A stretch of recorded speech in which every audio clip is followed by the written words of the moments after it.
Top quality और consistent performance के लिए सिर्फ सिल्वर पंप नाम याद रखना। આણંદના ખંભાતના પીપળોઈ ગામે આઈટી વિભાગે દરોડાની કાર્યવાહી હાથ ધરી। તમાકુની ખરીદીમાં આઈટી વિભાગે આ દરોડાની કાર્યવાહી શરૂ કરી છે। મકાન તેમજ ખરીદીની અંદર તપાસની આ કાર્યવાહી છે। 2 ટીમો દ્વારા મકાન તેમજ ખરીદીમાં તપાસ હાથ ધરાઈ। આપણે જણાવીએ કે અહીં મહિલા પોલીસની ટીમ પણ કાર્યવાહીમાં સંમેલિત છે।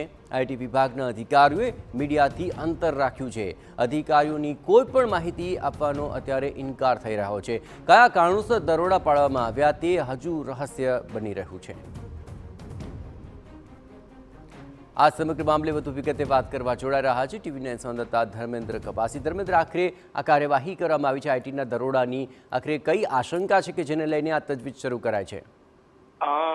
જે સામાન્ય રીતે તમાકુનો જે પાક હોય છે ત્યાર પછી તેને અલગ અલગ પ્રોડક્ટ બનાવીને વેચવામાં આવતી હોય છે। જુદા જુદા પાકને અલગ અલગ તારવી અને પછી તેનો અલગ અલગ ભાવે વેચાણ કરવામાં આવતું હોય છે। મહત્વની બાબત એ છે કે તમાકુની પ્રોડક્ટ જે ખેતી આવે છે તેમાંથી ઘણી બધી પ્રોડક્ટ બનતી હોય છે, જેની અંદર દવાઓ, તમાકુની ગુટકા સહિતના જે સિગારેટ હોય કે બીડી હોય।